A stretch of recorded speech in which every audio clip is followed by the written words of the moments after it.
할렐루야. 사랑하는 열린문교회 성도 여러분, 지난밤도 주님 주신 은혜와 평강 가운데 단잠 주무셨습니까? 아침을 깨우는 말씀, 수요일 이 아침에 주님께서 저와 여러분에게 주시는 말씀은 잠언 2장 16절로 22절까지의 말씀입니다. 오늘도 주시는 이 말씀을 통해서 저와 여러분의 오늘 하루의 삶의 기준뿐만 아니라 인생 전체적인 전반적인 삶의 기준과 그리고 성경적 세계관이 온전히 세워지는 시간이 되었으면 좋겠습니다. 오늘 본문에 대한 제목을 매일 성경의 해설자는 음녀에게서 구원하는 지혜, 이런 제목을 붙였는데요. 말 그대로 지혜라는 것은 우리를 멸망으로부터 영생으로 또 구원으로 인도하는 우리 하나의 길라잡이이고 선생이라 잠언서에서는 계속 강조하는데요. 오늘은 좀 더 구체적으로 음녀에게서 구원하는 지혜라는 어떤 이 제목에서 뜻하는 바와 같이 이 지혜를 통해 음녀, 곧 성경에서 이야기하는 멸망으로부터 우리를 구원한다라고 조금 더 구체적으로 하나의 의인화하는 그 기법을 사용해서 우리들에게 메시지를 전달하고 있는데요. 오늘 굳이 음녀라는 어떤 의인화를 통해서 우리에게 어떻게 보면 성경이 주고자 하는 그 인사이트들과 그 지혜들, 은혜들을 함께 받아 누리는 시간을 가졌으면 좋겠습니다. 16절 말씀 17절인데요. 지혜가 또 너를 음녀에게서 말로 호리는 이방 계집에게서 구원하리니 그는 젊은 시절의 짝을 버리며 그의 하나님의 언약을 잊어버린 자라.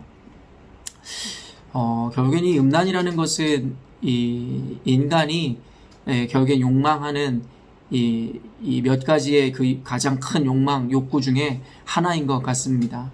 그래서 성경에서 그 음란에 대해서 굉장히 많이 경계하고 우리들에게 경고를 하고 있는 것이겠죠. 그리고 또한 이 음란이라는 것이 성경에서 조금 더 부각되어지는 이유가 바로 하나님과 이스라엘의 관계를 빗대어 바로 신성한 어떤 결혼에 비유하고 있기 때문입니다. 말 그대로 결혼이라는 것은 우리의 마음대로 나뉘거나 우리의 마음대로 헤어질 수 있는 이런 성질의 것이 아님을 성경은 우리에게 분명히 이야기해주고 있습니다. 그렇기 때문에 성경에서는 하나님과 이스라엘의 관계가 바로 이와 같은 이 신성한 결혼을 맺은 부부의 관계와 비슷한 것이고, 그렇기 때문에 이 신성한 관계는 절대 깨어져서도 안 되고 쉽게 이 관계에 대해서 해석하거나 생각해서도 안 된다라고 성경에서 우리에게 이야기하고 있는 것입니다. 그렇기 때문에 이 신성한 결혼과 언약의 관계를 설명해내기 위해서 결국에는 이 부부의 관계 내지는 어쩌면 음녀를 이 비유로 해서 우리들에게 하나님과의 그 신성한 계약, 언약을 지켜나가야 될 것에 대해서 성경은 계속 강조하고 있는 것입니다. 그래서 대표적인 예가 이 호세아와 창녀 고멜에 대한 이야기 여러분 알고 계시지 않습니까? 하나님께서 호세아로 하여금 창녀와 결혼하라 하시고 결국에는 창녀와 함께 그 고멜과 결혼하였지만 아이를 낳고 또 집을 나가면 또 그를 데려와 용서하고 또 아이를 낳고 그럼 또 집을 나가는 그와 같은 반복적인 관계성을 통해 하나님께서는 바로 이 창녀 고멜의 모습이 하나님을 배반하고 그리고 음란을 품은 이스라엘의 모습이고 결국에는 호세아가 하나님의 사랑을 대변하는 모습을 보여준다라고 이야기하고 있는 것입니다. 이 성경에서는 그래서 이런 의인화 기법을 통해 이 우상 숭배와 같은 것이 바로 간음이라 이야기하는데요.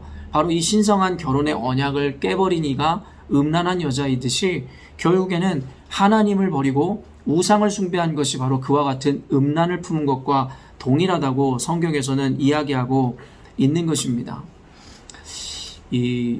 사실 오늘 이 메시지를 보면서요, 결국에는 하나님께서 이 음녀로서 어떻게 보면은 그 하나님의 백성들을 멸망으로 이끌어가는 것이 바로 이 음녀라는 것, 요한계시록에서도 나오듯이 이러한 어떤 비유를 하신 이유가 무엇일까를 곰곰이 생각해 보게 되었습니다.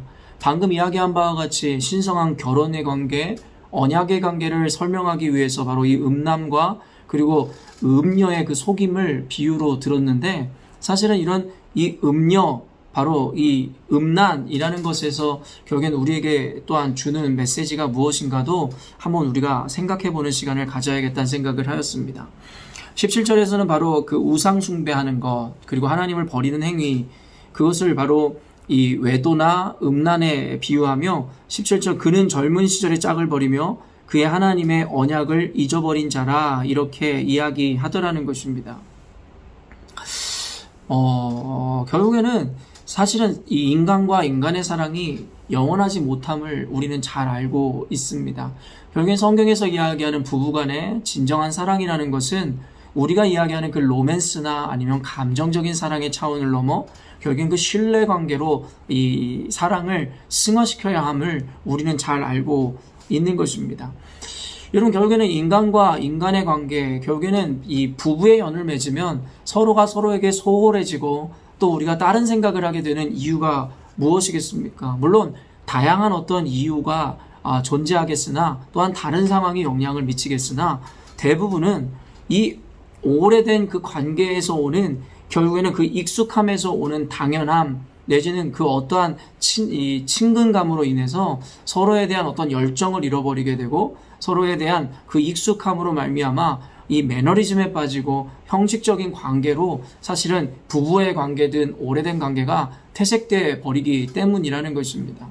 사실 아까도 이야기했지만 이 부부의 관계에서 이야기하는 것처럼 교회와 하나님과의 관계도 마찬가지인데 부부가 오랜 시간 함께 세월을 보내면서 조금씩 익숙함으로 인한 매너리즘에 빠지게 되고 그것이 어떤 사랑과 어떤 열정의 관계가 아니라 익숙함으로 인한 형식적 관계로 결국에는 변질되는 것을 보면서 하나님께서는 이 비유를 통해 교회와 하나님의 관계를 생각하게 하시고 그리고 이러한 인간의 이 매너리즘과 형식주의에 빠지는 모습을 통해 결국엔 교회 역시도 하나님과의 관계 가운데 그 첫사랑과 열정을 잃어버리고 형식주의적이고 어떻게 보면 익숙함과 당연함으로 인해서 결국엔 매너리즘에 빠지는 현대 그리스도인들에 대해서 지적하고 우리에게 인사이트를 주는 것은 아닐까라는 생각을 해보았습니다. 결국에는 사람이 음녀에게 홀리는 이방의 계집에게 결국에는 넘어가게 되는 이유는 무엇이냐면 지금에 있는 아내에게든 지금에 있는 남편에게든 아니면 현재 있는 그 어떠한 것에서 결국에는 열정을 찾아내지 못하고 결국에는 그 안에서 어떤 이 다이내믹을 찾아내지 못함으로 결국에는 이 뭔가 이 자신들을 이 자극할 수 있는 것, 자신에게 어필할 수 있는 그 어떤 것에 마음을 뺏기는 것을 성경은 보여주고 있다라는 것입니다. 그러나 아까도 이야기했지만 그것은 옳은 것이 아니라 결국에는 우리를 하여금 그 음녀의 유혹과 홀리는 이방 계집의 유혹으로부터 지혜가 우리를 구원할 거라 이야기하고 있다라는 것이에요. 그리고 오늘 이 메시지를 통해 주는 지혜가 바로 매너리즘에 빠져있는 현대 그리스도인들로 인하여 그리스도인에게 처음 하나님과 맺었던 그 언약의 관계 그리고 처음 하나님을 만났을 때 그 첫사랑을 회복하라고 성경에서 이야기하고 있더라는 것입니다. 부부의 관계를 통해서 그 익숙함에 오는 그 형식주의와 매너리즘을 교회 안에서 우리가 동일하게 반복하고 있지는 않은지에 대해서 오늘 말씀을 통해 우리가 이렇게 깨달아 보게 되는데요. 사랑하는 열린문교회 성도 여러분, 여러분들이 하나님을 만난 지 얼마나 오랜 시간이 지나셨습니까? 그리고 교회를 섬겨온 지 어느 정도의 기간이 지났습니까? 아마 모르긴 몰라도 저마다의 그 기간의 차이는 있을지 모르겠으나 한 해, 두 해, 그리고 조금씩 시간이 길어질수록 이전만은 못한 나의 모습, 나의 신앙의 태도를 발견할 것입니다. 그렇기 때문에 성경에서는 매일같이 주님 앞에 새로움의 도전과 하나님 앞에서의 새로운 만남을 계속해서 강조하고 있는 것입니다. 인간이란 존재는 익숙한 것, 가진 것에 대해서는 감사를 그리고 그 안에서는 새로움을 고백하지 못하는 한계를 가진 존재이기에 결국에 주님은 날마다 하나님과의 관계를 새롭게 그리고 재인식하며 주님을 늘 인식하는 삶을 살라고 이야기하고 있다라는 것입니다. 그러므로 오늘의 말씀을 통해서 음녀에게로부터 구원을 얻는 그 지혜라는 것은 무엇이냐면 매너리즘에 빠져있는 우리들이 음녀의 유혹, 하나님 아닌 다른 것의 유혹에서부터 벗어나기 위해서는 날마다 하나님과의 사랑을 새롭게 하며 날마다 그 오래된 신앙생활에서 다이내믹과 어떠한 놀라운 하나님의 은혜들을 재발견하고 그리고 그 관계를 갱신함으로 하나님 앞에서 매너리즘과 형식주의에 빠지지 않고 늘 새로움으로 도전하는 삶을 살아야 된다는 것이 어쩌면 오늘 잠언서가 우리에게 주는 또 다른 하나의 지혜가 아닌가 싶습니다. 사랑하는 성도 여러분, 지난 주일에 썬데이 레디스 모임에서도 제가 강조했지만 나이의 많고 적음의 문제가 아니라 우리가 하나님 앞에 도전하는 것을 멈추는 순간 우리의 영적인 생명은 어쩌면 멈춰버린지도 모른다라는 이야기를 했습니다. 하나님은 늘상 우리들에게 새로움으로 또 새로운 사명의 도전을 주고 계십니다. 그리고 우리는 모두 하나님을 전부 아는 것처럼 행동하지만 결국 우리가 하나님에 대해 아는 것은 극히 일부분에 지나지 않는다는 것을 우리는 고백해야 하는 것입니다. 그렇기 때문에 인간의 연수에 의해 오래됐다를 자랑하거나 그것이 충분한 내 신앙의 성숙을 이야기한다 생각하면 안 되고 늘 하나님에 대한 새로움과 하나님을 알고자 하는 우리 안에 갈망함으로 소망함으로 채워지는 삶을 살아야 한다는 것입니다. 그래서 신앙에 있어서의 어떤 적당주의를 여러분 벗어버리고 익숙함에서 오는 매너리즘과 형식주의를 벗어버리고 오늘도 말씀을 통해 새로운 하나님을 만남으로 말미암아 우리를 끊임없이 유혹하는 음녀와 이방 여인의 호리는 말로부터 우리 스스로를 보호하는 지혜를 가져야 할 것입니다.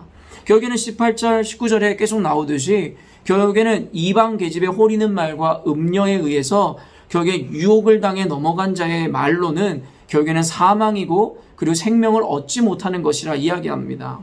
단순히 우리가 이성관계에서 아니면 부부관계에서 관계가 깨졌다고 해서 우리가 멸망으로 생명을 얻지 못하는 길로 걸어간다라고 이야기할 수 없겠죠. 말 그대로 음녀와의 관계성은 음녀로 인해서 깨어진 그 관계성은 바로 하나님과 이스라엘 백성, 우리 교회와 하나님의 관계를 이야기하는 것임을 보여주는 것입니다.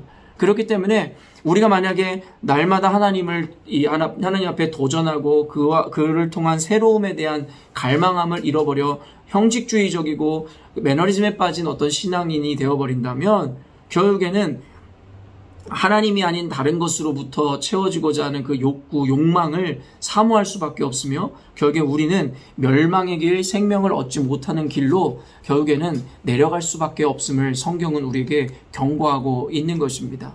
결국에는 의인화를 통해 부부관계 내지는 어떠한 이 언약의 관계를 통해 하나님과 교회의 모습을 보여주는 것은 어쩌면 부부관계 안에 있는 형식적이고 매너리즘에 빠져있는 어쩌면 당연함과 익숙함에서 오는 불평 가운데 있는 이들에게 결국에는 교회와 하나님 그리고 우리 자신과 하나님의 관계가 혹시 그러한 관계로 인해서 서로 매너리즘에 빠져있는 것은 아닌지에 대해서 서로를 점검해야 할 것을 성경은 도전하고 있는 것입니다. 사랑하는 열린문교회 성도 여러분, 오늘부터 하나님 앞에 새로운 도전을 맞이하시기를 바랍니다. 하나님을 더욱더 알고자 하는 갈망으로 여러분의 인생을 채우시기를 바랍니다. 그럴 때에 이제는 신앙생활이 10년, 20년, 아니 100년이 혹 된다 할지라도 그 안에서 날마다 새로운 하나님을 발견할 수 있으며 날마다 하나님과 사랑에 빠져 결국엔 우리가 음녀의 혹은 이방 여인의 호리는 말에도 넘어가지 않아 끝까지 그 생명의 길로 걸어갈 수 있는 은혜가 저 여러분에게 주어질 줄로 믿습니다. 오늘 한번 하나님과의 첫사랑을 되짚어가며 그때 하나님께서 주셨던 감격과 은혜를 다시 한번 마음속에 새겨보시는 것은 어떨까요? 그리고 말씀을 통해서 더 깊은 하나님을 사모함으로 결국에는 끝이 없으신 하나님의 그 깊이와 은혜를 경험해보는 것은 어떨까 싶습니다. 사랑하는 성도 여러분, 잊지 마십시오. 형식주의와 또한 매너리즘에 빠지는 것은 결국에는 우리가 음녀에게 유혹당하기 쉬운 어떤 하나의 근거가 되는 것이기에 오늘도 하나님과의 그 언약과 신성한 이 결혼의 그러한 관계들을 유지하기 위해서는 날마다 하나님 말씀 앞에 새롭게 거듭나며 하나님과 새롭고 다이나믹한 어떠한 관계와 동행을 이룸으로 말미암아 그와 같은 유혹에서 이겨나고 벗어나는 지혜를 얻으시는 여러분이 되었으면 좋겠습니다. 오늘 말씀을 통해서 여러분이 어떠한 또 하나의 새로운 하나님을 만나게 될지 그리고 어떠한 다이내믹으로 오늘의 신앙생활을 채울지에 대해서 여러분들이 한번 깊이 고민하시고 하나님 앞에 사모함으로 간구하시는 여러분이 되었으면 좋겠습니다. 잠깐 기도하겠습니다. 하나님 아버지, 이 부부의 관계를 이 하나의 의인화, 하나의 비유로 하여 하나님과 이 교회와의 관계를 하나님 말씀해 주시고 이해케 하시니 감사합니다. 하나님, 부부의 관계가 거룩하고 신성함에도 불구하고 이렇게 많은 유혹과 그리고 깨어짐들이 나타나는 이유는 결국엔 첫사랑을 잃어버리고 조금씩 형식주의적이고 매너리즘에 빠진 부부 관계가 됨으로 말미암아 수많은 세상의 유혹 가운데 사실은 우리가 빠지는 것을 알고 있습니다. 어쩌면 이 부부관계에 비유된 하나님과의 교회의 관계도 그와 같은지 모르겠습니다. 신앙생활이 길어지면 길어질수록 처음 하나님을 만났던 그 첫사랑의 기억을 잊어버린 채 그저 당연함과 익숙함으로 인하여 매너리즘과 형식주의에 빠져 더 이상 하나님 앞에 어떠한 다이내믹도 어떠한 이 놀라운 어떤 은혜도 경험하지 못한 채 조금씩 세상의 유혹과 욕망으로 인해서 결국엔 하나님 앞에 변질되어 가는 우리를 보게 되는 것입니다. 오늘 말씀을 통해 다시 한번 첫사랑을 회복하게 하여 주시고 하나님과의 맺은 그 신성한 언약을 기억하게 하심으로 말미암아 우리 스스로 실족하지 않게 하시고 하나님 매너리즘과 형식주의에 벗어나 날마다 하나님을 안다 이야기하지 않게 하시고 더 하나님을 알고자 끊임없이 갈망으로 채우는 우리가 되게 하여 주시옵소서. 그때에 우리가 이 유혹에, 음료의 유혹에 넘어가지 않아 끝까지 생명을 지키고 하나님의 구원을 온전히 받아내는 하나님의 사람으로서의 삶을 사는 지혜를 얻게 될 줄로 믿습니다. 오늘도 말씀을 통해 깨닫게 하신 바를 통해 하나님께는 영광이요 우리 인생 가운데는 하나님의 진정한 구원과 은혜로 채우는 삶 살게 하여 주시옵소서. 감사드리며 예수님의 이름으로 기도합니다. 아멘. 사랑하는 열린문교회 성도 여러분, 요즘 날씨가 계속 쌀쌀해져 가고 있는 것 같습니다. 여러분, 이런 시기에 감기 조심하시고요. 날씨가 조금은 쌀쌀하고 이제부터 조금씩 비가 오기 시작하는데 흐린 날씨 가운데서도 그러한 환경에 의해서 여러분 기분이 우울하다 아니면은 다운된다 이야기하지 마시고 그런 환경과 관계없이 역사하시는 주님의 섭리를 여러분이 경험하심으로 말미암아 환경과 상황과 관계없는 기쁨과 감사로 하나님께 영광 올려드리는 저와 여러분이 되었으면 좋겠습니다. 아침을 깨우는 말씀은 내일 또 만나 뵙도록 하겠습니다.